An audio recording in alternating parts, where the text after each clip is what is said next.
今天讨论的是买房与不买房，幸不幸福这件事。那反正我们这些台上的人讲话已经不影响投票，所以我就放开来讲啊。先从不是聊幸福这件事情，是聊投资的效率来讲。在座各位都是这么年轻的人，你们人生接下来的数十年当中，会不断的有人传递他们认为你做了什么事情就会赚到一笔钱这个消息给你。当有人把这个消息给你的时候呢，不要太激动。不要太快开心，先想一下，就是这么好的消息，你跟我讲干嘛呀？你怎么不自己去赚那笔钱呢？啊！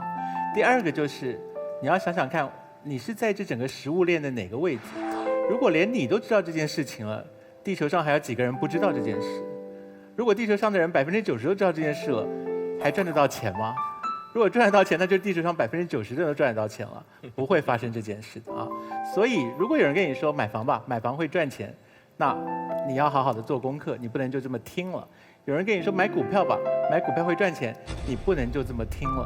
你得想，这是连任何一个在帮你们大楼做警卫管理的人员或者是清洁人员，他们都收得到的消息，报纸上一打开来都看得到的消息，你还有什么优势可言？所以看得到一栋房子在那边，然后说哇，这房子盖得好漂亮哦，买了一定会赚钱。谁看不到啊？瞎子才看不到吧？看到了就赚得到钱，哪有这么好的事情啊？所以投资来讲呢，不要轻易的相信别人给你传递的老派的观念，因为世界在急速的改变当中，这是第一个。然后不要讲北京跟上海的房价不会跌。我们今天的辩论题目不是讲在北京买房会不会幸福，我们讲的是在全世界各地啊。所以世界上的确有几个大都会，纽约啦、伦敦啦，房价是掉不下来的。可是除此之外，非常难讲啊。所以这个跟幸福与不幸福无关，只是纯粹给在座的人一个提醒而已。第二个，讲到幸福这件事情，我自己对于幸福感有一个不积极的、消极的标准。什么消极的标准呢？我对于幸福感一个重要的标准是，我可不可以常常保持对很多我不喜欢的事情说不要。就是如果马东找我主持这个奇葩说，我很喜欢，我就说 yes。那马东如果找我导煎饼侠，然后我想说煎饼侠已经被大鹏导了，我不要导煎饼侠2，所以我就说我不要。说不是一个非常幸福的事情，是因为你不用强迫自己掉入一个泥沼当中无法脱身。买房子、房贷很容易让你失去了这个说不的权利，你永远都说不了不。你在一个王八蛋的工作里面脱不了身，因为你需要固定的缴房贷。这个时候你会失去幸福感，是因为你对好多事情都没办法说不了。所以你在人生做重大决定的时候，永远都要想一下，这个重大决定有没有剥削我们说不的权利。然后我们在人生过程当中累积越多说不的权利，我们会过得越开心越幸福。好，谢谢。我觉得康永哥前面这2点里面，后面是他的人生感受，他前面那一点特别值得大家去认真思考。我们是一个农耕文明，所以我们把房和家这件事儿往往混为一谈。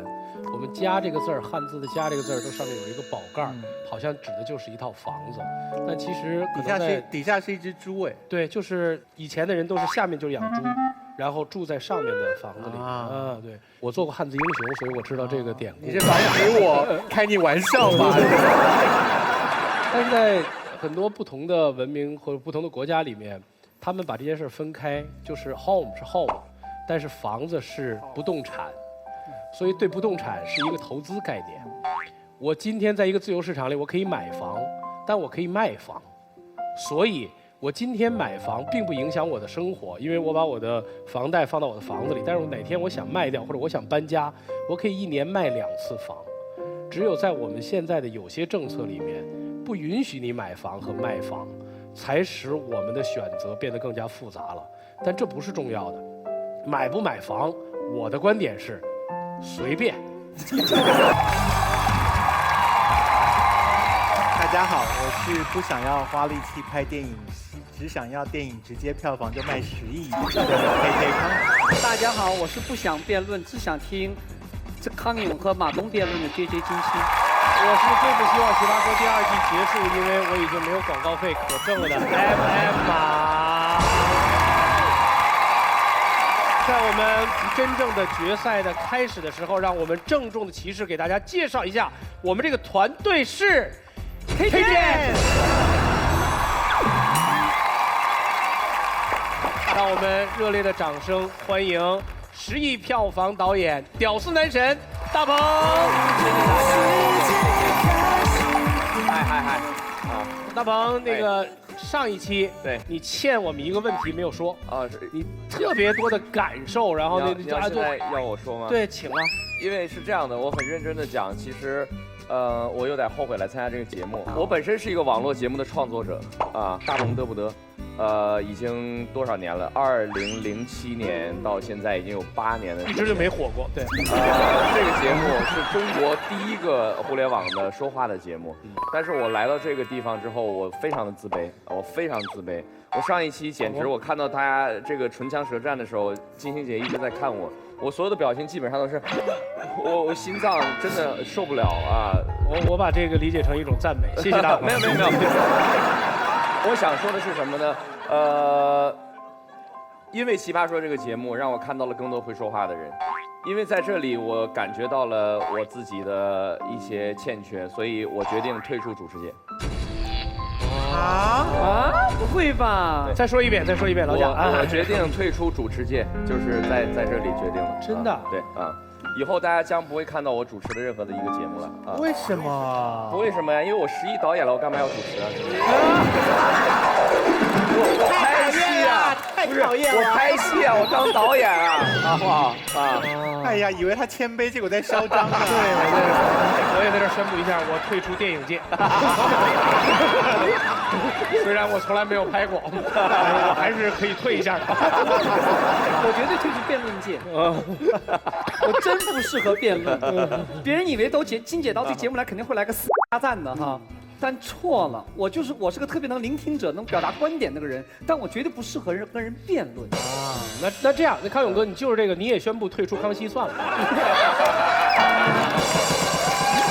不行，不能让他跟我抢头条。他退出康熙，我刚才话白讲了。我退出舞蹈界吧。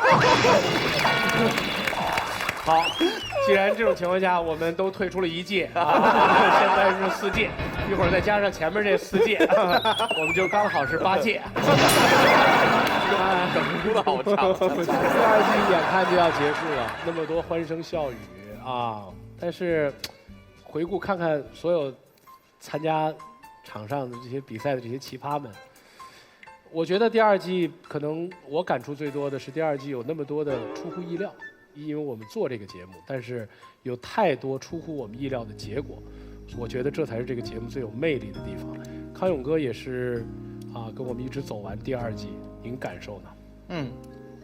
有人问我说，为什么我在《康熙来了》跟在《奇葩说》的表现这么不一样？这个问题我不想回答啊，因为我觉得我根本不重要，不值得大家研究。我觉得重要的是你们，就是做《奇葩说》讲的所有话都是讲给大家听的，讲给大家听是希望大家体会到一个事情，就是你的立场没有那么坚定，也没有那么值钱，没有什么立场是值得你抱着它活一辈子到死的。你只要碰到几个会说话的人，翻来覆去的讲，你的立场不要说是3天改变，3分钟就改变了。所以呢，奇葩说只能证明一件事情，就是我们要练习，不但能够想得到别人在想什么事情，而且我们还要领先一步，我们能够想象一下别人可能会想什么事情。你如果培养成这个能力的话，你受惠的绝对不只是在一个辩论节目而已。你不需要跟别人斗嘴，你做生意也好，你追一个女孩子、追一个男孩子也好，你只要能够想象别人心里在想什么，你成功的几率会比原来大上80%。所以这个是奇葩说能够带给大家的一个重要的训练。就很多人都说反正立场变来变去，你们辩了半天也没给个答案，这有什么意思？答案不重要，问对的问题永远是最重要的。就是我们想要去练肌肉的人去推一堵墙，推不动，不表示你练肌肉这件事情不成立。你推这个墙推了100次，你的肌肉就练出来了。脑子也是一样的，你推不动那个真理的，因为那个真理随时变化，你抓不到。可是你推100次，你的脑子就变得强健了。这个是奇葩说最大的精神。金姐，参加了我们整个这个第2季，这个过程当中，金姐，在网上有各种各样的声音，但是金姐的强大、坚强和她那种光明的力量，我觉得是，即便你们坐在我这个位置，离她这么近，也不见得能够完全体会到。我是一点一点感受到的。没有，最初我接受到奇葩说第2季只做1期女神来着。没想到马东真诚地飞到了上海，坐在我们家楼下说了：“你别做女神了，姐姐你做导师吧。”我都不知道怎么回事，但是我来了，因为我喜欢这个平台。首先，就像康永哥说的，中国人最欠缺的就是判断和思考。恰恰有奇葩说这么一个舞台，把所有的观点和问题扔在上边，我们不求答案，只求你探讨思考。我们国家太多的人云亦云的事情，不走脑子，人又多，你说再不思考多吓人呐！所以说这个奇葩说我来，我特有目的的。我来到这儿是因为我要学会80后、90后怎么聊天儿，我达到了我的目的。在中间过程当中，别人说：“哎呀，你跟高晓松怎么比？”我说：“拿我跟高晓松比能一样吗？他搂的是女人，我搂的是男人，能比吗？”反而奇葩说教会了我。我就坚持我自己，我不去满足任何人的期望值，我只要得到我要得到的东西，我就达到我目的了。所以每次这个2个男人，优秀男人，我听他们，我聆听那个幸福感呢。所以中国的男人身材都不好，但他们的文采最好。南爷。中国的男人身材都不好，但中国男人吸引女人的魅力就是他们的文采。当他们一张口的时候，一有学识的时候，女人都愿意投怀送抱，因为他们太有魅力了。所以说，我在关注这2个人的时候，马东我也不能上手，康永哥也不能上手，所以只能在欣赏和聆听。说我是奇葩说最大的受益者，知道了怎么会说话，而且看到了80后、90后说话，太牛掰了。太牛掰！我希望有更多的奇葩出现，而且这个节目会越做越火。感谢奇葩说，谢谢金姐，谢谢。不光你对我没法上手，我对你也没法下手。我已经无法有主了。好吧，让我们进入2v2的决赛，来看一看题目。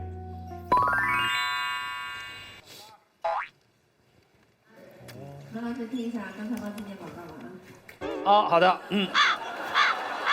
哎呀，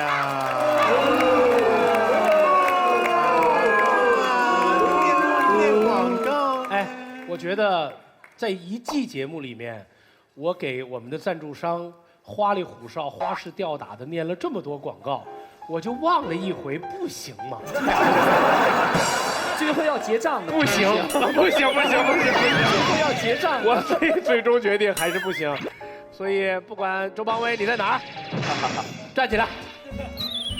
这就是赞助了我们1季的，有钱有势不如有范儿的时尚 APP 有范儿的顾问周邦威，谢谢有范儿。我一定把你架出去，同时谢谢国际抗饿大品牌古力多燕麦牛奶，谢谢。好，我们看题目。我不同意，这房子坚决不能买。为啥呀？在北京买个房子不是你一直以来的梦想吗？咋今天又变卦了呢？这都难期还了，我在中关村上班，你告诉我你让我咋去？不是七环咋的了？人家煎饼侠里不唱了吗？我只比2环多5环。怕啥嘞？再说了，这地儿啊，主要是因为它是学区房，咱买了以后，咱请等着升值吧。我告诉你，这地儿啊，从幼儿园一直到高中，全部实行的是双语教育。我告诉你，相当 international。真假的？真的。他们幼儿园都学英语了？不是英语啊，普通话和河北话。刚才艾丽都跟我说了，说这叫小语种，以后都是稀缺人才。这河北话都算小语种了吗？跟普通话比起来小多了。关键是吧，你不觉得这周围有点荒吗？啊，附近都是坟头。坟头好啊，我就冲着坟头来的，知道不？这说明以前这是风水宝地，而且啊旁边有水系，一有水，整个范围全都盘活了。你的意思是，灌溉完坟头就都活了？活了不怕呀，你种点豌豆，噗噗吐它们，多好玩呀！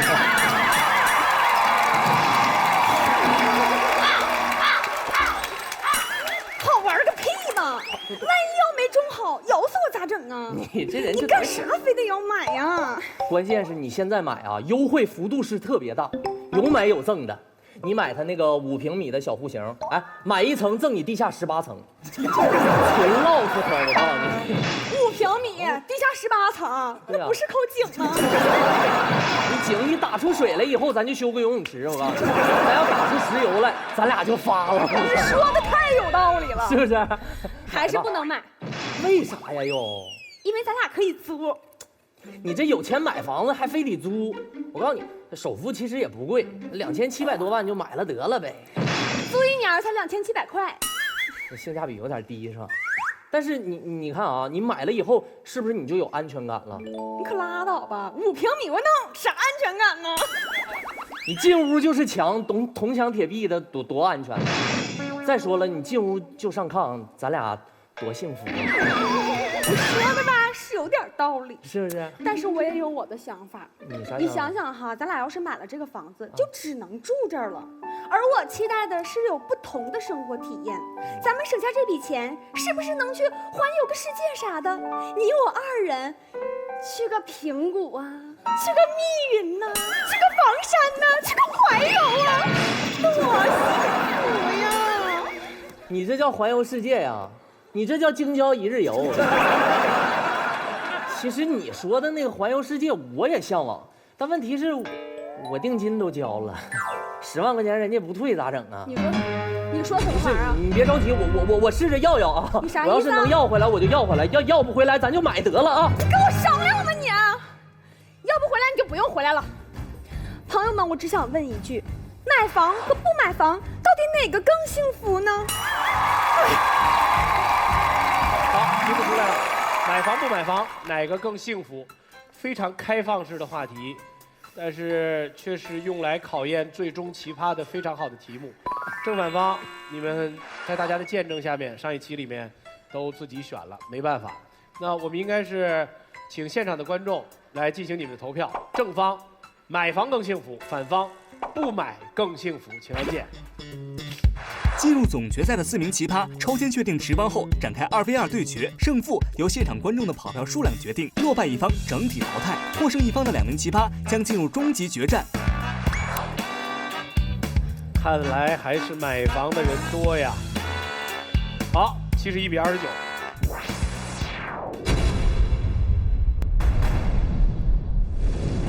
买房还是不买房啊？我觉得不买房，但是咱们这个前提是刚才的那个短剧是发生在北京。对啊。我觉得如果是老家的话，其实都能买得起房。如果是北京的话，其实对于咱们来讲是买不起的，大部分人买不起。对。我现在能买得起的，但是我也是租的地方。就是我到现在我们家也是租的房子。就你能买你也租，因为我觉得这样的话呢，你可以随时换地儿。对，因为你自己控制的。是因为卖煎饼嘛，各地方都去。灵活一些，因为你的生活水平不断在提高，你其实对居住环境的要求是不断在变化的啊。所以不买，你会一生不买房吗？其实我说实话，我现在攒那么多钱，多少钱？8个亿电影啊，10亿导演，你分多少？我还没给我分呢，没回款呢，没回款。但是我相信，我等有钱了之后，我希望能够找到一个地儿，就是安稳的一个地儿，买一个在那好好待着。但不是我现在想的事儿啊。安稳地方，那好好待着。我觉得他们刚才讨论那地儿就不错，最好啊，那风最好。但是像他们这种小年轻人正在奋斗的，我建议是不要买房。买了房会背上很大的压力，你要还款、还贷款，非常不幸福。所以你是不买房，不买。康永哥呢？这个题目我觉得金星老师绝对是比我内行的多。金星老师是一个活得特明白的人，所以这题我躲你后头。没有这个话题，如果在中国问的话，80%人都会认买房，这个是很正确的判断。是哈。但我个人来讲，我是不买房，不买。我到现在也是不买房。啊，那我跟你走，我也不买，不买房，都不买啊，不买房。所以其实是一个开放的话题，没有前提，买房还是不买房，其实是一种人生态度的选择吧。你们3位都不买，我还没有拿定主意啊，听听4位辩论咖对这个题目的答案，谁先开始？好。其实呢，我就是刚刚大鹏老师嘴巴里面说的那个在北京买不起房的人。然后来到北京之后呢，其实我一直在租房子。你们知道我租房子有一种什么样的心态吗？就是这个房子我住的不舒服了，比如说我第一个房子租了一个药层，楼上楼下跑。然后我住的不舒服了，我就立刻换一个房子。然后到下一个房子呢，我觉得房东太38，天天打电话问我什么水管又怎么啦，然后空调又怎么了。然后我又换了一个房子，我换来换去，我换到最后，我发现其实我租的不是一个房子，我其实就是变相的住了一个酒店，只是依照我个人的舒服程度来定而已。当我租房子的时候，在这个房子里面，我可以各种造，包括像甜甜他们都去过我们家，就是我在我们家各种煮火锅，各种开 party， 各种喝酒。但是我就不会珍惜这样子的房东听到怎么办？我就不会珍惜我自己的房子，而且其实我说实话，虽然我是一个男孩，但是我对我自己的房子，包括我自己的卧室，我会有一些想法，因为我特别想要一个很大很大的衣帽间，然后我希望我的壁纸是粉红色的。所以当我有这样子的想法的时候，没过多久，我没有在北京买房，因为买不起嘛。我在成都，我和我妈一起又重新给我自己买了一套房。好，那这个房子呢，就完全按照我个人的意愿去打造，有一个超大的衣帽间。然后，当然我也是把我最珍贵，包括我儿童时期的一些记忆，全部放在这个家里面。其实这个房子就会提醒我，不管我在北京过得再难，打拼得再辛苦，或者有的时候真说我不想干了的时候，我有一个可以回到家的地方，就是我有一个根在那里。我们现在都说，其实很多男孩自己买房，然后好像男生家庭的压力比较大，但其实我很多身边的女性朋友，现在他们的父母也会给他们准备一套房子。你们知道为什么吗？因为其实父母总是用他们最糊涂的爱，去给我们做了一个最坏的打算。我身边很多的女性朋友，他们的父母给他们的建议就是说，如果真的有那么一天你的男人背叛了你，或者是他出轨或者怎么样，我希望你可以自己有一个小小的家，不至于到最后竟然要来投靠我们。其实我们刚才短剧也提到了，说女人的安全感是自己给的，但是其实我有的时候更相信一句话，就是女人的不安全感是伴侣给的。很多人都说一个女生找一个男人要房子是势利，是虚荣。但是说真的，如果一个男生要跟他结婚的时候没有房子，告诉他说我们2个租房子吧，租房子也能过，只要有爱，我们总能经营一个美好的家。这样的男生，说真的，我不太敢让我的女生朋友去嫁。我在想，他们想要一个房子，会不会想说，这是一个我们共同的家，这个家的每一砖每一瓦都是我们共同添造的，我们可以一起去装修它。这个房子里有我们美好的回忆，我们可以一起去打造一个婴儿房，那里有我们美好结晶的诞生。所以说，如果给女生告诉你说，我想要一个房子，我是为了炫耀，那我会说她虚荣。那如果她说我想要一个房子，我是为了房产证，那我会说她现实。但是如果真的有一个女生告诉这个男人说我想要一个房子，因为这仅仅是我们共同的家的话，我觉得还蛮可爱的。然后其实我还想告诉大家，虽然我自己的房子不在北京，在成都，但是却造成了我一个很不好但是又很好的习惯，就是我会常回家看看。不仅是看我的爸妈，我也想看看我的房子怎么样。包括我不舒服的时候，我会到自己的房子里面去住2天，因为在这个房子里面有太多自己的珍贵的回忆，包括自己去打造那个房子的汗水等等等等。天知道我是一个多么懒的人，所以我觉得现在这个阶段，我要跟大家说一些很现实，说买房子划不来啊什么，这道理大家都懂。但是我还是想用感性的一面告诉大家，我觉得买房是一个蛮幸福的事情。谢谢。杜晶，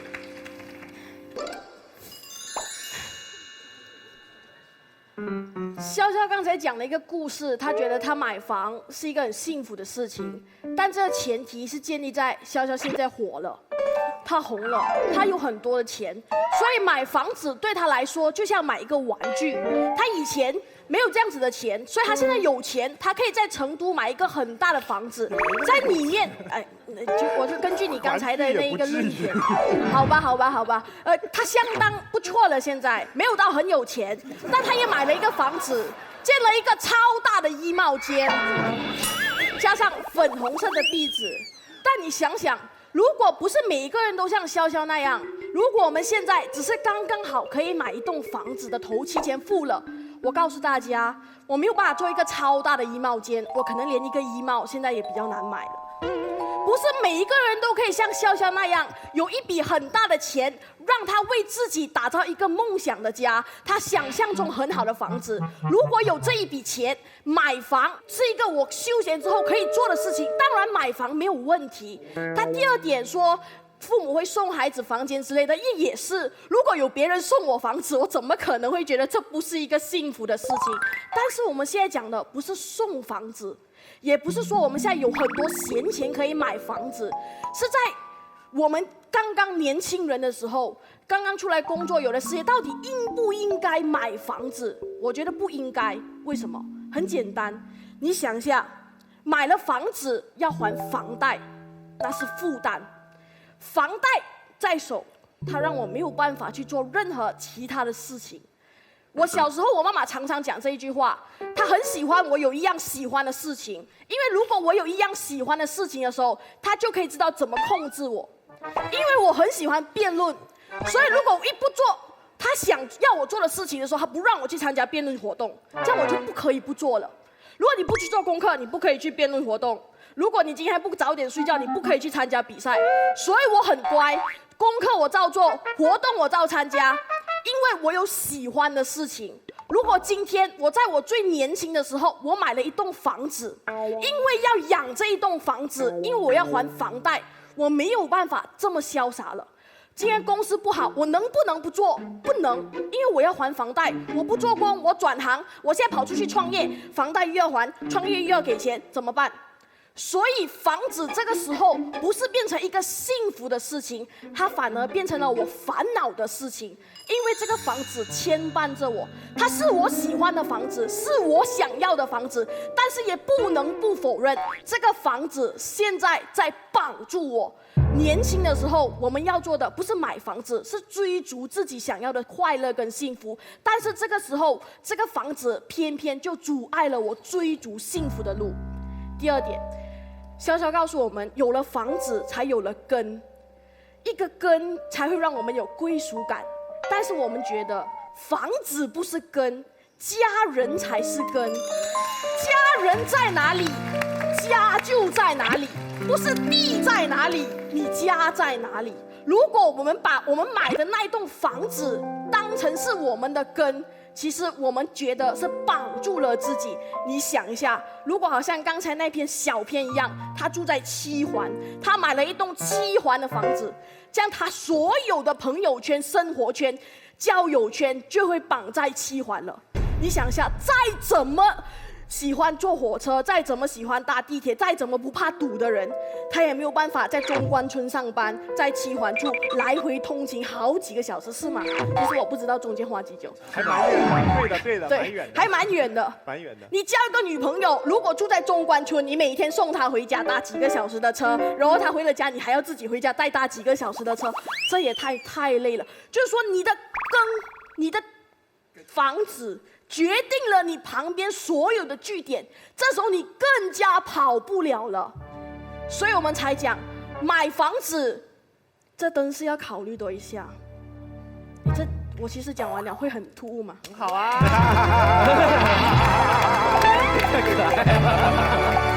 所以不怕买房子没有家，只要转一转观念，四海都可以成家。谢谢。金句出现了，秋真，就有一口气哈。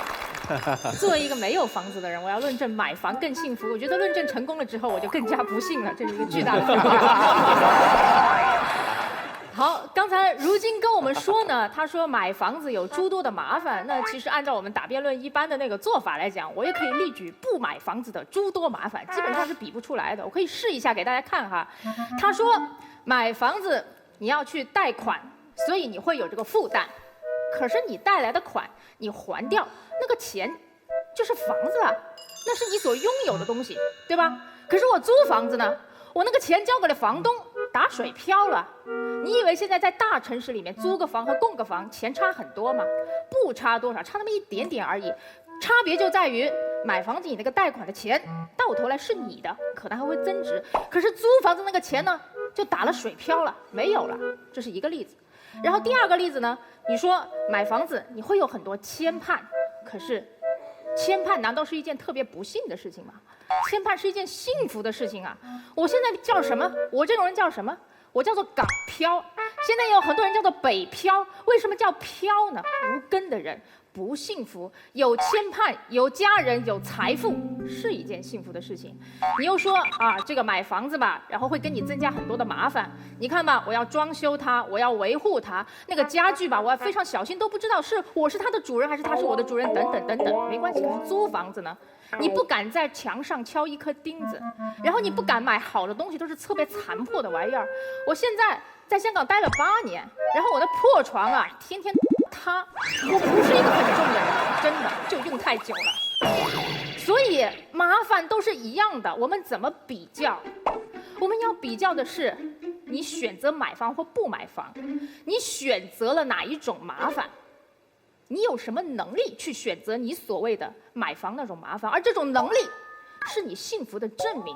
各位，人为什么要买房子，或者为什么能买房子？第一，最简单，你好歹付得起首付啊！像我这种人，首付都付不起，我觉得这才是不幸中的不幸啊。然后第二，很简单，就是你对你现在的状况基本上是满意的。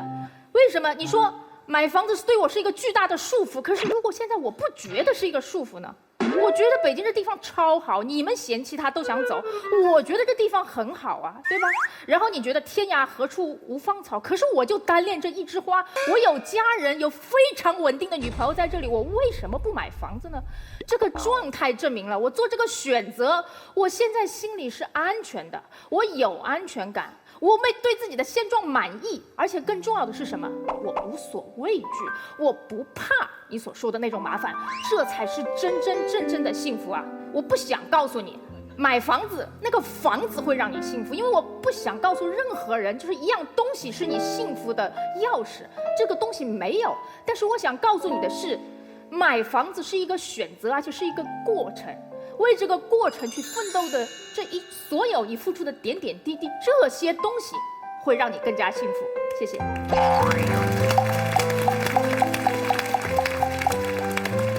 随着双方发言，我们这个优势一直在变来变去。现在是最后一位陈明。主持人呢告诉了我们2件事情。第一件事情是说，拥有一个能买房的能力，能应对那些麻烦的能力是让我们幸福的。第二件事情其实非常关键，它中间渲染了很多。一件事情我听明白，就是根、归属感、安全感。其实跟潇潇前面讲的是一模一样的意思。有那个家在，有那方地在，任何时候我都觉得我心里有一份温暖的港湾。最危难的时刻有一个可以避的地方，这是对方最核心的那个论点。这个论点呢，我是认可的，我是认可的。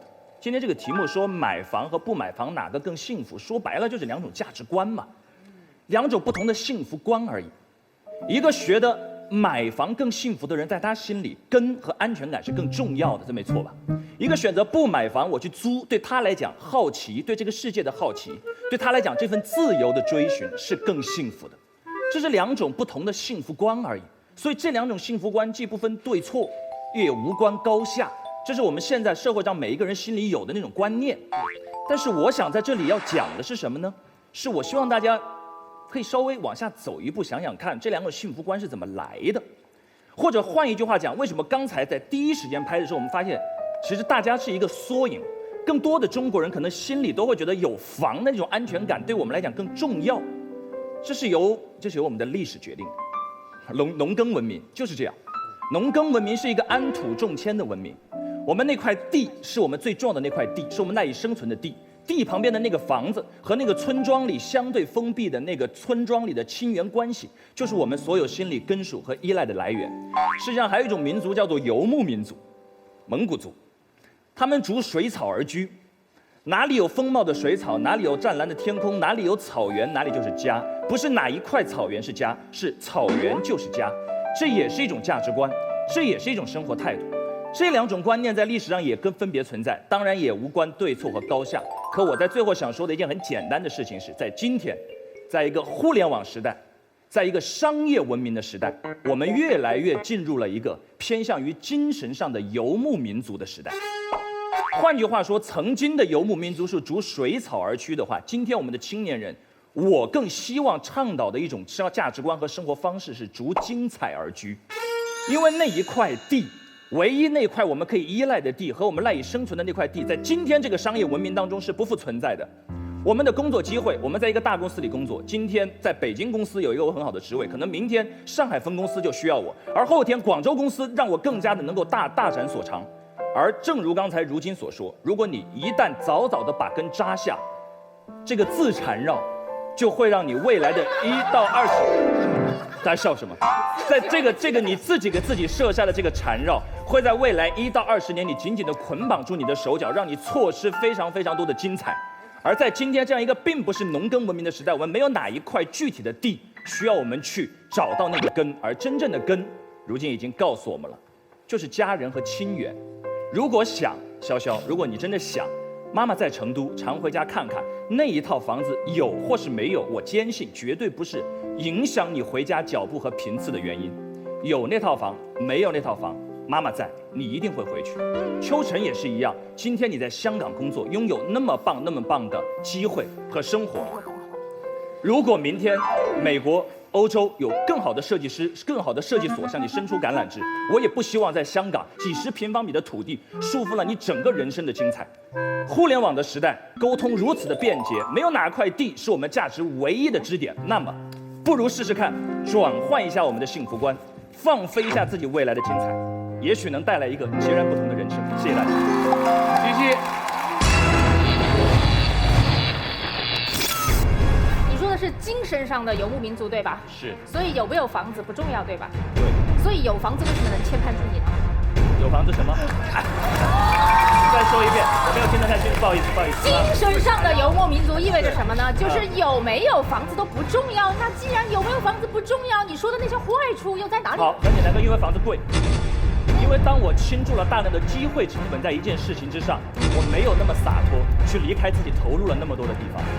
如果我接下来有一个去美国的机会，现在不是流动性很强吗？你把它转租出去啊！你知道吗？我的朋友在香港，他的那个月供是8000，他租出去12000。哎，按你刚才这个逻辑，那租房子不很好啊？为什么要买一套呢？可以啊，没关系啊。所以我说的是，你可以一边买一边租嘛，买一套不买更幸福。我就是嘛。不，我懂了，你的意思是，我先买一套，然后那里有工作的环境，我再出去租。对呀。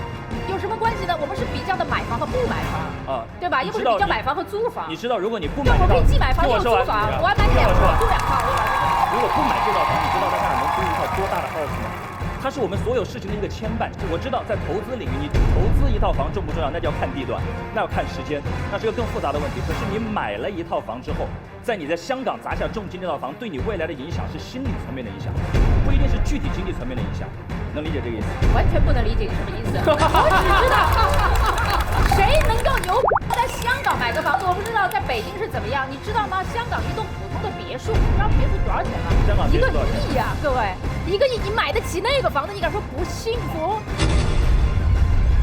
我们现在一个青年人买1个1亿的房，你觉得后来会起？那买个便宜点的。多少？大概？管他呢，去小城市买不起。不是，这不是一个理性的态度。让我，老家买。继续到这儿。因为我们现在是2v2的比赛，所以你们2位愿意让你们身后的谁来帮你们阐述观点，你们来决定。哎，你先说一句。你们2位决定。他们2个。马东，他们选吧，他们选吧。换戏。后面人的发言会影响到他们的分数吗？所以要他们选择，他们可以选择 no， 说我不需要任何人帮我们发言。你可以说 no 哦，你可以说 no。对，他要让华西说。我们都作为年轻人，我们都知道买房很困难，但是今天的前提，我们刚开始一开场，马东老师特意说了，前面没有什么前缀，我们就讨论买房和不买房哪个更不幸福。刚才他们说你买房容易被绑住，我们发现潇潇在成都买了房，但他没有被摆在成都啊，说明绑住你的是什么？挣钱的能力吧，对吧？谁说了一个人买了房子之后就彻底丧失了挣钱的能力，彻底被房贷压垮了？这好像不太对吧？好，今天人为什么要买房？是因为我不想租房。我们来看看一个人租房的人生活是什么样的。因为他是租的房子，他随时有可能被人敲门来查暂住证。因为他是一个租的房子，所以他没有产权的情况下，孩子不能落户，孩子不能顺利的上学。因为他是租的房子，他和房东签的是不定期租赁合同，房东随时有可能过来把你赶走。什么意思？今天我的房子要让他做我婚房，对不起房客，你要出去了。不是每一个人都能立刻找好下家就搬出去追求你们的自由和幸福的。我可能紧急之间找不到我的下一家的话，我可能会留宿街头，这是租房给我带来的最大的不安全感。今天如今告诉我说房贷很危险，房贷很危险，让我们觉得不幸福是房贷的错，不是买房的错吧？今天买不买房对于我们来说是一场辩论，可是对每一个普通老百姓来说是一生的抉择呀。他不是说突然脑子一热有了一笔钱之后他就要买房，他可能会把自己祖上的钱、自己父母的钱、自己的钱全部拿到一起，深思熟虑之后拍下这个买房的观念。他为什么觉得这一刻是幸福的？是因为他知道贫苦，知道混乱，知道不安有多么的不幸，所以他渴望安稳。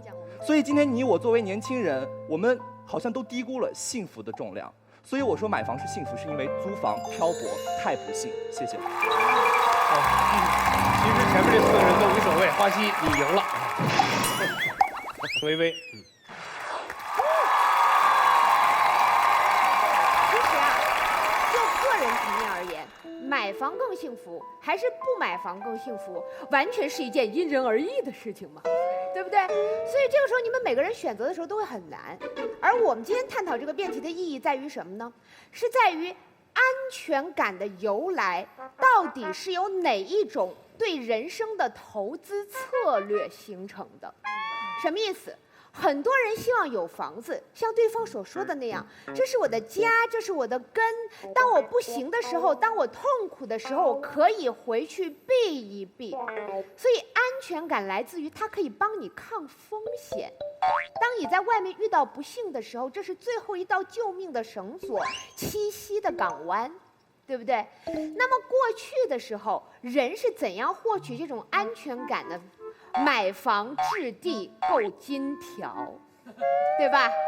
好，可是现代社会有一个什么样的特点呢？现代社会的特点叫做所有物质化的东西，它的价值都会不断的贬值或者随时波动。发现了没有？金价你们永远是判断不了的吧？其实各地的房价，全世界各地的房价楼价，你也是永远判断不了的，明白我的意思了吧？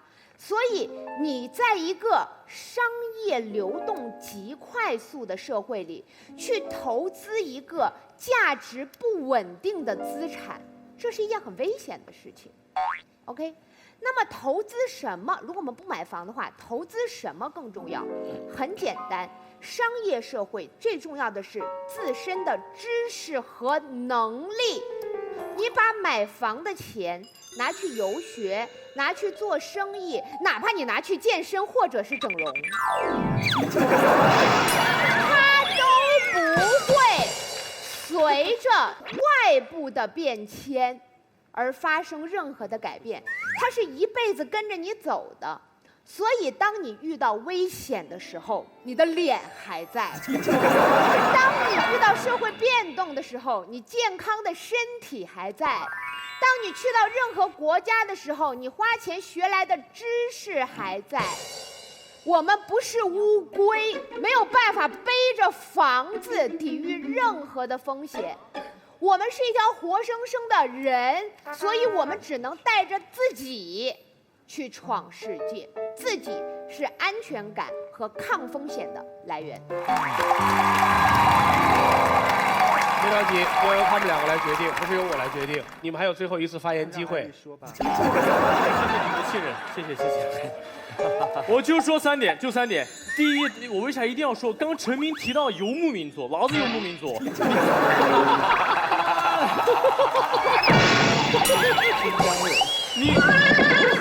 谢谢。你知道毡房多少钱吗？我们也买房，我们只不过房子下面带轮子，你不能说不买房，好吧？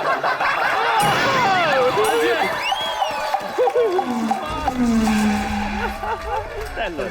所以我们买房也是很幸福的。当然这是开玩笑了。说第二点，刚才薇薇姐说特别好，一定要投资。但是我想说啊，很多时候好多人都劝我别买房。08年的时候劝我别买房，北京别买房，肯定会降啊。08年没买，现在这么高 ，right？10年的时候别买房，肯定会降，没买，现在也是这样。我不敢说其他地方。如果今天我们只是讨论北京的话，作为投资本身，其实买房是可以考虑的，至少10年内。你看一下你的可乐涨了多少钱，你的工资又涨了多少，告诉你这个钱不花出去越来越少，所以做最明智的投资之一，买房啊。好，第3点很简单，年轻人呀。在工作2到3年之后，我们讨论的，如果没有一个大的投资呢，他容易干一件事儿，就是乱花钱。你想一下自己是不是这样，对吧？有人鼓掌，你继续鼓，继续鼓啊，非常好。我想说，一个船在海上航行时没有明确的方向，任何方向刮的风都是逆风。一个人在有一定钱时没有明确的投资，任何形式的花钱都有可能造成浪费。我其实也不想买房，我其实今天也没想穿着跟这个房产的这个销售员一样，我不知道为啥穿成这身了。但我想说，各位，如果说你想对自己的未来负责，而现在又没有太多明确的投资手段的话，一件事儿，买房。非常感谢，谢谢。本到最后一个机会啊，范甜甜。艾丽，你少放屁！我告诉你，你是值不得人家成名比你现在高大上。你给我坐下，我好好跟你聊聊你的问题。游牧民族，你还游牧民族？你老祖宗前不了80代就已经不是游牧民族。我们还是你住在呼和浩特，你少来这套！我告诉你。哎，你给我坐下。无故不起，呼和浩特是内蒙古。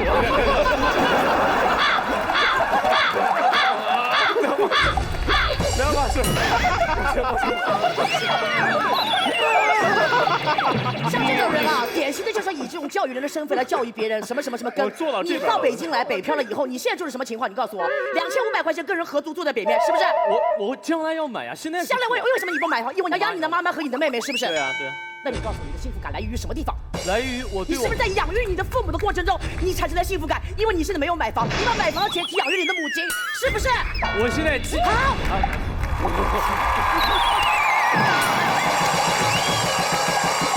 所以这家并不是那一套房子，而是你妈妈才是最终的幸运，是不是？对。好，再见。KO。哎，你别说了，你作为一个住在呼和浩特的维吾尔族人，不起，咱们新疆地方嘞。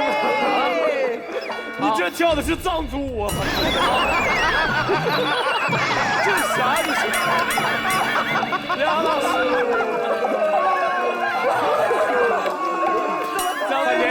范甜甜，你可以了。你用一段藏族舞对一个住在呼和浩特的维吾尔族人表达了你的敬意。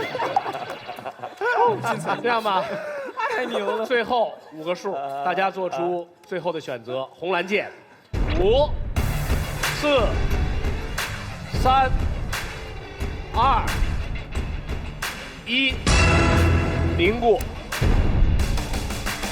我们请3位。来说说对这个题目双方表现的判断。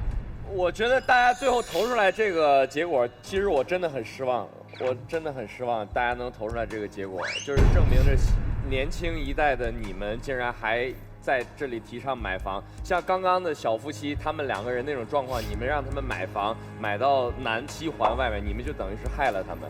真的是这样的，因为他们没有钱，他们来到北京，就好像是我在过去的大概有5年多的时间，我都住在搜狐的旁边，3分钟步行就可以到的地方。因为我跟我公司走的，搜狐在长安街的时候我住在旁边，搜狐到5道口的时候我住在旁边，为的是就是比别人多一个机会。当主编需要人的时候，他打电话，我第一个到公司，然后我可以把这个事儿处理得很完美。我那个时候，我爸我妈也给了我一笔钱，是10万块钱。那个时候是2005年，然后说大鹏你买房子吧，你买房子就会感觉到很安全。其实这种幸福感都是来自于父母的，是父母们的担心，并不是你自己真正的幸福感。于是我怎么办了呢？我这10万块钱在2005年的时候，在北京可以买得上是一个70平米左右2居室的一个首付。但是呢，我东看看觉得这儿不满意，西看看觉得那儿不满意。很快时间一过去，到最后房价蹭的涨，从那个时候4、5千块钱，一直到眼睁睁看着变成1万块钱。然后我就只能在那个北沙滩，我买了一个42平米的一个大开间儿。我买完那个房子之后，8万块钱的首付，然后月供是1200。当时我妈妈开心极了，她好幸福。但是其实我和我当时的女朋友，现在我老婆，根本就没有体会到那种幸福，因为那个房子从交房我们1天都没住过。因为42平米的一个大的开间，其实对于小两口来讲住是不够的，而且离公司又很远，所以我们那个房子下来了之后就一直在那租着，一直在那住，一直到现在都在那租着。然后呢，我依然是不停的在随着公司不停的在调换岗位，然后我在它的附近租了一个房子，才有了今天。为什么我不鼓励买房？因为我学的是建筑，我本身是吉林皇家建筑工程学院毕业的，我是建筑工程系毕业的。吉林皇家，这个皇家也是呼和浩特那边的吗？我是觉得加上皇家比较。吉林建筑工程学院毕业的。以我对于这个建筑的了解，它的原材料各个方面的了解，我觉得现在北京的房价不值这个钱。对了，就是你不要买房不值这个钱，不值，质量都不行的。你真的就把它投资在自己的身上，让自己变得。我不觉得随便花钱是浪费，你花的任何1分钱都不浪费。你吃顿好的是浪费吗？你享受了，你穿的好的衣服是浪费吗？不是，因为你变漂亮了，别人看待你觉得你高大了，你做事情会变得更有自信。所以我觉得不要买，真的是啊。好，坚持不要买。我生气了，而且把买的人全骂一顿啊！您还坚持吗？我肯定坚持不买房，因为我觉得我的生活我建立在我的一个就是生活质量成本上。我曾经买过房子，买完房子以后，我虽然是不在乎房子增值不增值，但我还想这个房子什么时候增值，它消耗了我很多精力。后来我觉得，我就跟我先生聊，我说不买房了，我们就租最好的房子。但刚才谁说的这个房子什么房东干嘛？那我唯独能做到的事情，让我自己更强大。如果房东继续涨价的话，我挣的钱付他这个涨价百分比的话，轻松而易举的，一点都不担心。而且我租房子是找最好的区域去租房，因为什么呢？那个房子决定了我的3个孩子他们眼中看到的生活品质，这个是我花多少钱都买不来的。我可以买一栋房子，买得很远，然后我和我先生每天开车从城外郊边上住的别墅，开车送着孩子到城里上学，但这个时间成本你们核没核算过？但现在我住的房就在城中心，我们家3个孩子从1年级开始到中学，一直是自己走来走去上学，童年增加了很多乐趣，我的生活减少了很多成本。在国外是20%的人想买房这件事儿。80%的人是不买房，20%是移民的中国人吗？不是，20%是这些人工作了一辈子，然后到退休以后他能买一个房子。年轻人几乎没有买房子的。但是咱们中国现在不知道自己能力能挣多少钱的时候，突然就想着买房的话，我就特别滑稽的一件事情。金姐有这个观点，主要因为她老公是德国人。是，德国的租房率是90%以上。对了，而且德国法律不允许轻易涨房租，所以租房很有安全感。所以说我是坚持是不买房的，我也不鼓励朋友买房，而且我特别不主张鼓励买房子自己不住，等房子升值，这个房子去卖钱。哇，这个年头已经过去了，10年前你这么做还能赚钱，从现在开始再别买房，买房等这个房子升值我再卖出去。卖不出去了，卖不出去了，真的，房地产商恨死我了，就是说卖不出去了，潘石屹你骗人。好，我把刚才金姐说的这段话剪下来给潘石屹寄过去。我都跟他们采访过，我都跟他们说了啊，我说你们就有钱人忽悠我们穷人吧。他怎么说？他说哦，笑了笑。康永哥。今天讨论的是买房与不买房，幸不幸福这件事。那反正我们这些台上的人讲话已经不影响投票，所以我就放开来讲啊。先从不是聊幸福这件事情，是聊投资的效率来讲。在座各位都是这么年轻的人，你们人生接下来的数十年当中，会不断的有人传递他们认为你做什么事情就会赚到一笔钱这个消息给你。当有人把这个消息给你的时候呢，不要太激动。不要太快开心，先想一下，就是这么好的消息，你跟我讲干嘛呀？你怎么不自己去赚那笔钱呢？啊？第二个就是你要想想看，你是在这整个食物链的哪个位置？如果连你都知道这件事情了，地球上还有几个人不知道这件事？如果地球上的人90%都知道这件事了，还赚得到钱吗？如果赚得到钱，那就地球上90%的都赚得到钱了，不会发生这件事的啊。所以，如果有人跟你说买房吧，买房会赚钱，那你要好好的做功课，你不能就这么听了。有人跟你说买股票吧，买股票会赚钱，你不能就这么听了，你得想，这是连任何一个在帮你们大楼做警卫管理的人员或者是清洁人员，他们都收得到的消息，报纸上一打开来都看得到的消息，你还有什么优势可言？所以看得到一栋房子在那边，然后说哇，这房子盖得好漂亮哦，买了一定会赚钱，谁看不到啊？瞎子才看不到吧？看到了就赚得到钱，哪有这么好的事情啊？所以投资来讲呢，不要轻易的相信别人给你传递的老派的观念，因为世界在急速的改变当中，这是第一个。然后不要讲北京跟上海的房价不会跌。我们今天的辩论题目不是讲在北京买房会不会幸福，我们讲的是在全世界各地啊。所以世界上的确有几个大都会，纽约啦、伦敦啦，房价是掉不下来的。可是除此之外，非常难讲啊。所以这个跟幸福与不幸福无关，只是纯粹给在座的人一个提醒而已。第二个，讲到幸福这件事情。我自己对于幸福感有一个不积极的、消极的标准。什么消极的标准呢？我对于幸福感一个重要的标准是，我可不可以常常保持对很多我不喜欢的事情说不要？啊，就是如果马东找我主持这个奇葩说，我很喜欢，我就说 yes。那马东如果找我导煎饼侠，然后我想说煎饼侠已经被大鹏导了，我不要导煎饼侠2，所以我就说我不要。说不是一个非常幸福的事情，是因为你不用强迫自己掉入一个泥沼当中无法脱身。买房子、房贷很容易让你失去了这个说不的权利，你永远都说不了不。你在一个王八蛋的工作里面脱不了身，因为你需要固定的找房贷。这个时候你会失去幸福感，是因为你对好多事情都没办法说不了。所以你在人生做重大决定的时候，永远都要想一下，这个重大决定有没有剥削我们说不的权利。然后我们的人生过程当中累积越多说不的权利，我们会过得越开心越幸福。好，谢谢。我觉得康永哥前面这2点里面，后面是他的人生感受，他前面那一点特别值得大家去认真思考。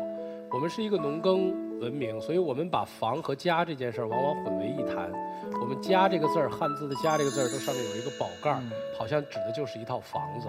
但其实底下是一只猪哎。对，就是以前的人都是下面就养猪，然后住在上面的房子里。啊，对，我做过汉字英雄，所以我知道这个典故。你是反给我开你玩笑吧？但是在很多不同的文明或者不同的国家里面，他们把这件事分开，就是 home 是 home， 但是房子是不动产，所以对不动产是一个投资概念。我今天在一个自由市场里，我可以买房，但我可以卖房，所以我今天买房并不影响我的生活，因为我把我的房贷放到我的房子里，但是我哪天我想卖掉或者我想搬家，我可以1年卖2次房。只有在我们现在的有些政策里面，不允许你买房和卖房，才使我们的选择变得更加复杂了。但这不是重要的，买不买房，我的观点是随便。看看这期节目辩论的结果才是最重要的，正方1票胜出。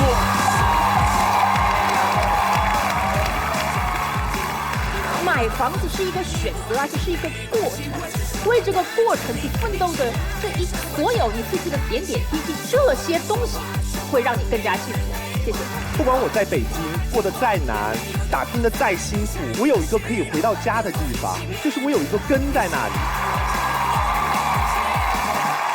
好，那我们祝贺潇潇和秋晨，你们2位作为2v2这个环节的获胜者，将获得的奖励将被雅哈超级咖啡聘请为史上最能聊的咖啡广告的代言人。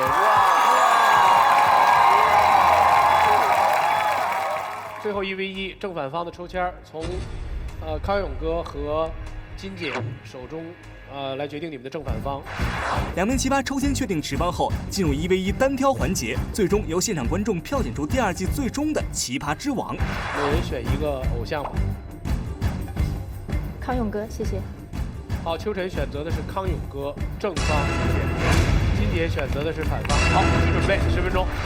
微博关注爱奇艺奇葩说，参与话题互动，和全世界的深井并做朋友。微信添加爱奇艺奇葩说订阅号，每天推送纯干货，喂饱你。强烈建议到百度贴吧奇葩说官方吧写下长篇大论，洋洋洒洒任你喷。解放奇葩就在慢都慢不下来的爱奇艺视频。现场公布题目，抽签决定持方，仅10分钟准备时间。史上最残酷赛制，潇潇、秋晨，谁是下一个 King of 奇葩？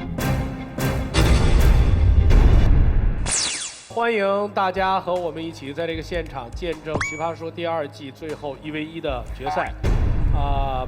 正反两方分别是秋晨和潇潇，看看他们的题目。人类到底要不要发明时光机呢？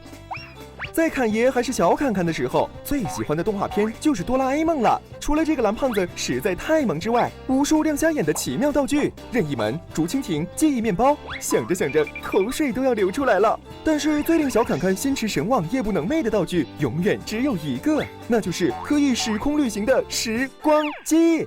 如今侃爷有了时光机，不仅可以回到唐代实地考察一下马震的可行程度，还可以穿越到清朝和容嬷嬷一起看雪看月亮，从诗词歌赋聊到人生哲学。最重要的是，侃爷要回到那些年，跟隔壁班的小花说一声同学你真可爱。但也有人跟侃爷说，时光机不应被发明。如果侃爷知道自己将来娶了一个像虎妞一样的姑娘，也许会一蹶不振，破罐破摔了呢。就算侃爷不认命，非要拼出个不一样的未来，那侃爷经历的一切可能根本不会出现。如果只有侃爷有时光机还好，万一有一天所有人都有了时光机才可怕，很有可能奇葩说和侃爷都不存在了，细思极恐啊！那么终极问题来了，人类到底要不要发明时光机呢？辩论从来都是对想象力的考验啊，所以你们俩也活该遇到这个题目。我刚刚遇到的就是我在微博上，别人给我私信遇到的最有想象力的一个问题是说，马震是你的什么人？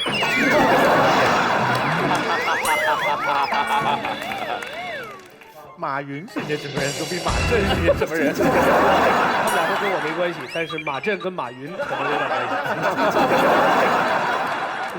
系。好吧，我们回到这个现场吧。秋晨是正方，所以你是该发明时光机。潇潇是反方，100位观众请按出红蓝键。哇！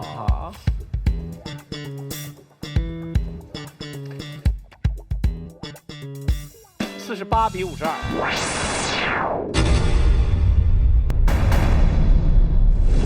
大鹏啊，时光机不要，真的不要啊！为什么？因为时光机你就是2种结果，要不回到从前，要不去过去看未来看一看是什么结果。对，我觉得这个过程当中你就不需要努力了呀，你就比如你拍了个电影，然后你去看看你的票房是多少，那我可以嗓子不哑呀，我也不做宣传了。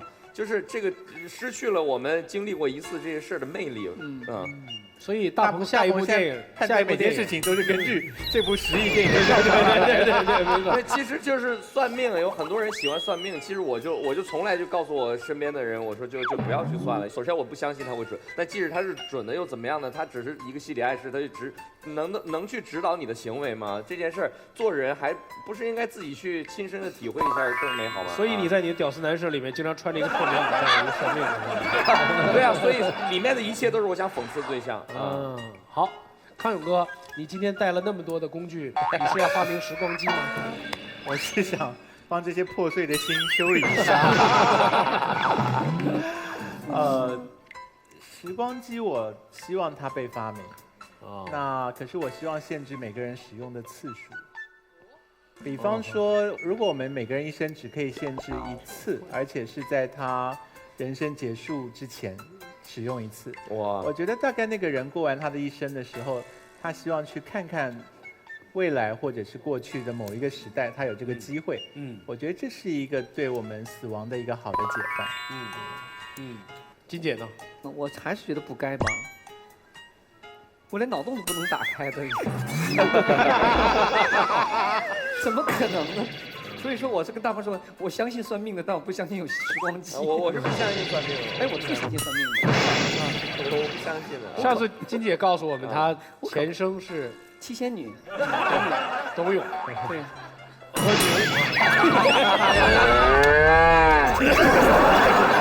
怪不得我也姓董，追过来的。对，我大概会选择支持发明时光机，因为我觉得我特别同意大鹏的，就是人应该为不确定性活着。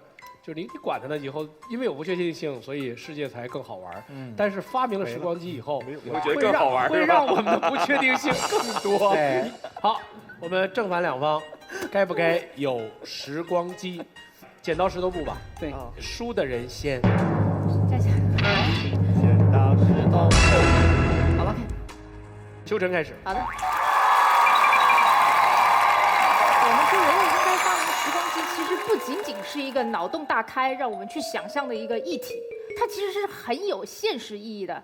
因为我们现在对于人类来说，时光机就是我们人类特别想要的那一样东西。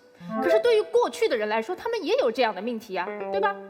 他们想要发明永动机，他们想要研究成功炼金术，那个时候没有人去阻拦他们的，真的没有人告诉他们不应该的，尽管他们是出于愚昧的理由而没有告诉他们的。可是这不重要，你要想想，在这个过程当中，人类得到了什么？炼金术带来了现代化学，之前说过了哈。然后永动机也带来了我们机械科技的进步。同时，科学发展不是一个我们能够想象得到、预测得到的东西。确实，人类的历史就是一个不确定性汇集的历史。你想想，伟哥是怎么诞生的？你想想，伟哥是怎么诞生的？那么多的科学家都想要发明这种伟哥一样的药物，可是他都没有成功。最后是一个研究心脏病药的人给发明成功了，你知道吗？所以，我认为。不要管什么时光机啊，其他的东西，至少在发明和研发的这个阶段，科学不应该有任何限制，这样子我们人类才可以进步，这是它的现实的意义。好了，我也知道大家非常期待我开脑洞，对吧？讲讲时光机可以给我们带来的各种奇奇怪怪的好处，你们自己心里也有很多预设。可是对不起，现在体力有限，开不起这么多的洞，我只想开一个。就是霍金是一个最对时间的问题有发言人的人，他说过一个东西叫做时序保护猜想，这是什么意思呢？就是说，如果人类真的能够成功的发明时光机的话，也不会有任何的问题。为什么？因为我们现在没事儿，你懂吗？因为我们现在没事儿。如果听懂了吗？对不起，就是说，如果人类真的发明了时光机，第一。他们可以用时光机能够预测到时光机让他们毁灭，懂吗？他们会预测到时光机让他们毁灭，于是他们会限制它的应用，或者在今天把我们那些想要发明时光机的人，比方说我给干掉，我活得好好的，证明时光机不会有什么问题。好，那我们就来谈一谈最糟糕的情况。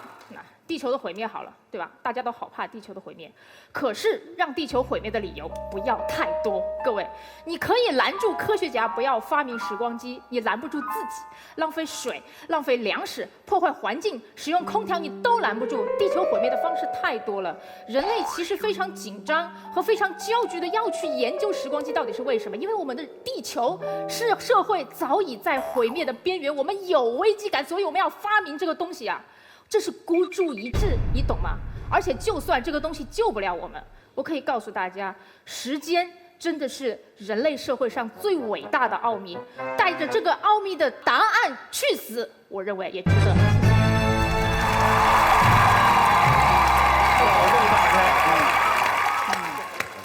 潇潇，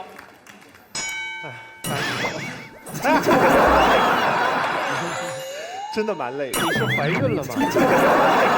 我特别讨厌他们每次都拿文化欺负人。说呢，时光机是现代人最想得到一样东西，我不同意。那我还更想要仙女棒，我想变大、变小、变漂亮。所以不能用你自己的想法去规定每个人最想要的东西是什么，你知道吗？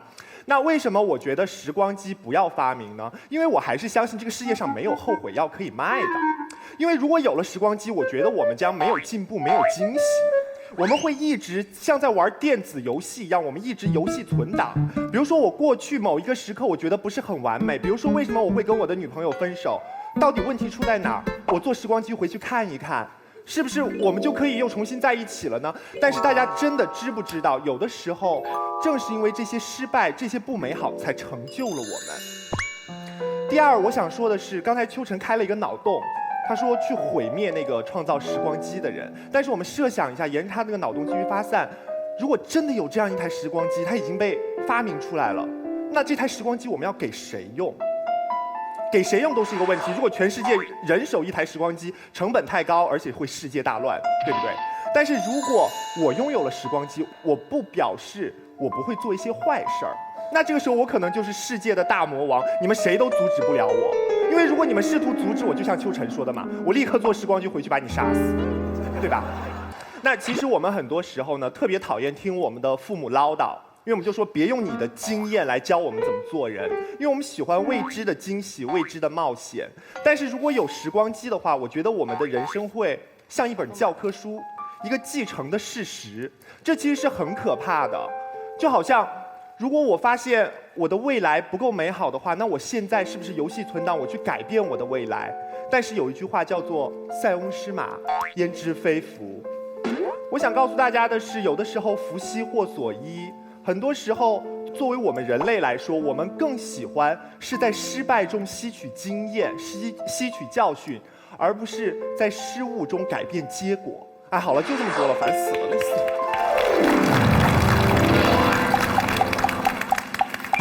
其实讲得很好了，讲得很好，镇定啊，撑住。这像是一个拳击台吗？这是什么？你要相信，在我的学历范围以内，已经是我做到的最好了。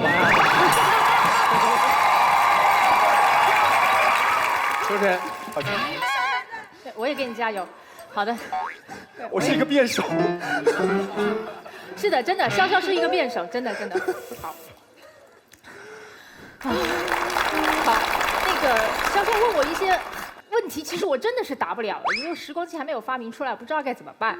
我只能泛泛的跟人家谈一下，其实人类所有的发明的过程，其实都是拆东墙补西墙。这个东西出来了之后，我们才想怎么办的。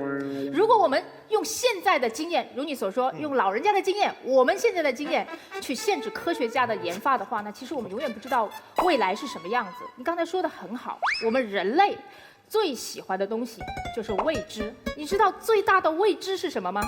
发明时光机之后，世界会怎样？你不想知道吗？你不想知道吗？对，所以我想说的其实是真的是非常简单。我们人类的科学就是这么一步一步过来的。大家想想，有空调的时候，我们觉得哇，吹个冷气，结果氟利昂造成了臭氧洞。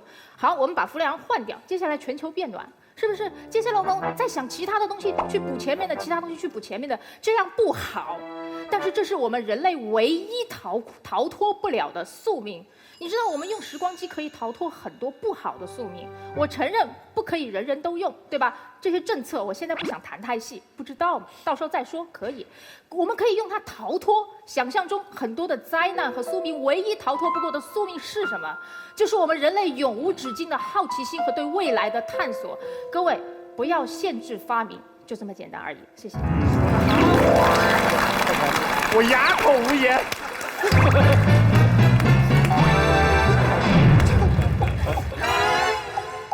潇潇要第二次总结发言。哎呀，不总结了。好的，潇潇，我跟你聊一下好了。好。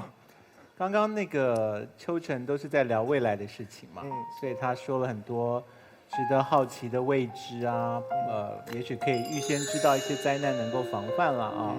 可是他没有提到的事情是，如果发明了时光机的话，到了过去，恐怕我们在座的每一个人都会有我们自己想要修正的一个或大或小的错误。有的人想把某个暴君给宰了，有的人想把某个婚姻不要结，有的人想早一点去追某一个人，啊，就种种的可能，或者先看那一场球赛是谁赢了，他就买那个球票，他就可以赌赢那场。所以，其实秋晨没有聊过去的事情，你有兴趣聊一下过去的事吗？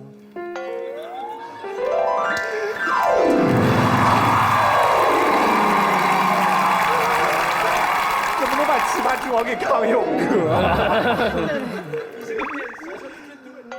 你都走到这一步了，你再撑也就是这么几分钟的事情。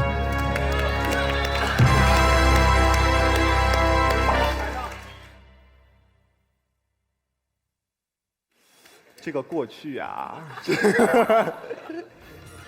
潇潇，你不想说话，其实无非是怕自己说的话使自己更减分，但是其实你这个犹豫已经给了大家极多的期待，你说什么都不会再减分。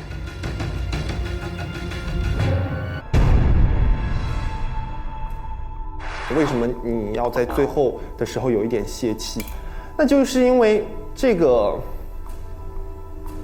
就是没有让我特别想要这个东西的动力了。就是当时有点犹疑不决，我不知道总决赛这样的赛制，我们适不适合介入。可是因为上一次颜如晶断片的时候，我还是开了口。然后那次没有被大家责备，所以我想好像大家也默许，我们可以稍微给这个选手，就像拳击场边的教练可以稍微泼一点冷水把他泼醒，或者是给他一点按摩啊什么的。就单纯的是觉得有一点累了，所以我当时整个脑袋都是乱的。对，他明明还剩下最后一丝火焰可以燃烧，没有道理在那边就停止。那我想要把那个最后的燃料给燃烧出来。我们真正要的不是谁得了冠军和亚军，我们希望看到在奇葩说里面选手在成长，这个魅力远大于他的辩论魅力和结果魅力。OK 了，哎呦，就玩开心了。对，那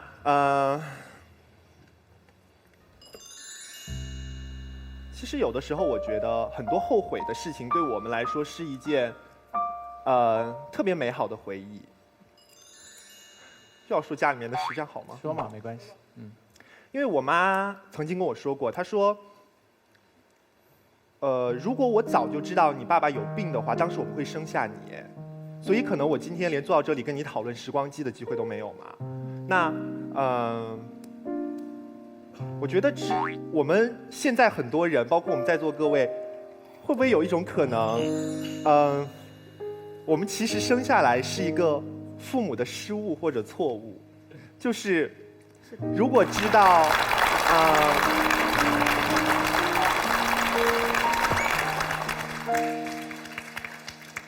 如果我们的父母都经常说，早知道你这个德性，我一定不会把你生下来。我在想，肯定我再坏，我也没有坏到像罪犯一样那么可恶吧。我觉得没有不爱自己孩子的父母，所以我觉得，如果说我们很多人的出生不是在父母计划内的，是一个失误的话，是一个错误的话，那我觉得我们要感谢没有发明时光机，因为我们现在都活得好好的。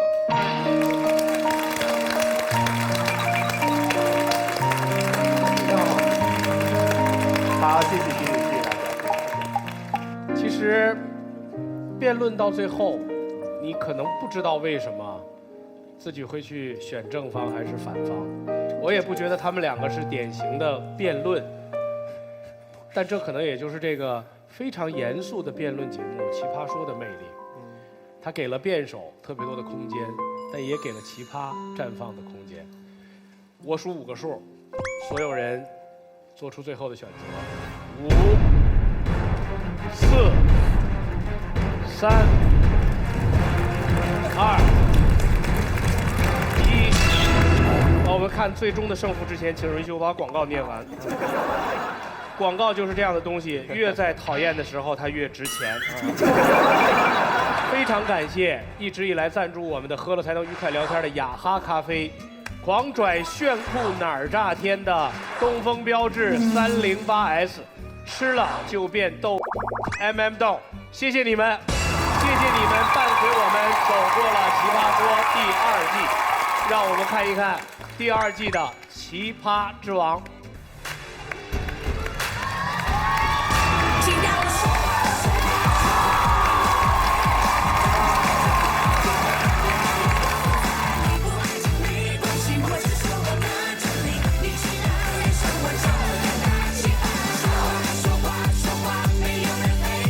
有幻想过，那是不太可能的。但是你要说真的把它当做现实一样的去想，以及把它当做一个非常确定的目标去追求，是真的没有。今天到最后这个结果，我真的都没有想到过。我叫秋晨，大家好，你不跟我明说，我怎么知道是想要呢？那些仰慕者是不是你背开你老公问脸？那些人是不是你对他说？被小孩子打只是受一点点身体上的伤害，被这种不公平的对待是对他人生最大的阴影。你们现在过的日子也不是你想象中最好的吧？你为什么不去死一死呢？情人可能知道你掌心里的事，可是父母是知道你屁股上的痣的人啊。收益要共享，风险才能够同担。我们虽然是奇葩，但大势所趋，这个世界都属于奇葩。秋晨作为《奇葩说》第2季的奇葩之王，将获得由国际长饿大品牌普利多燕麦牛奶提供的20万元长饿基金。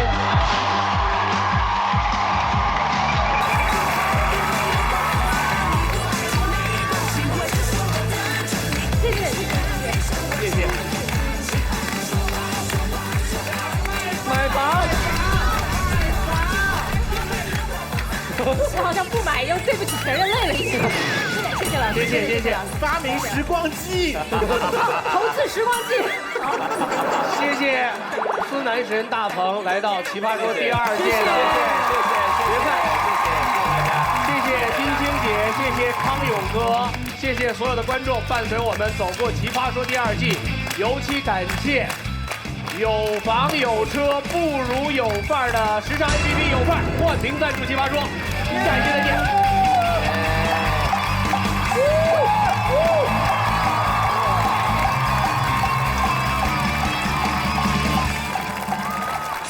我能收获到很感动的东西啊！我几次眼眶湿润，就对我来讲，这个我是拒绝被感动的人，但是他们真的非常打动我。现在会说话的孩子太多了，而且80后、90后的脑洞开的也太多了，非常好，这是个进步。虽然我坐在团长的位置上，但我觉得这个节目主要还是看辩手们的辩论的进步和变化，这个是重要的。我得说这2季我做得很开心，我喜欢这个节目，我喜欢跟我一起工作的所有的人，我喜欢大家面对这个节目的态度。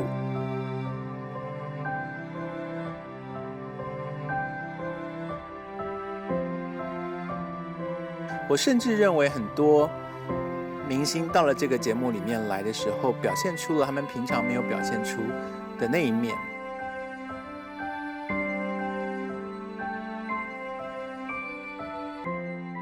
这些都是我喜欢《奇葩说》的原因。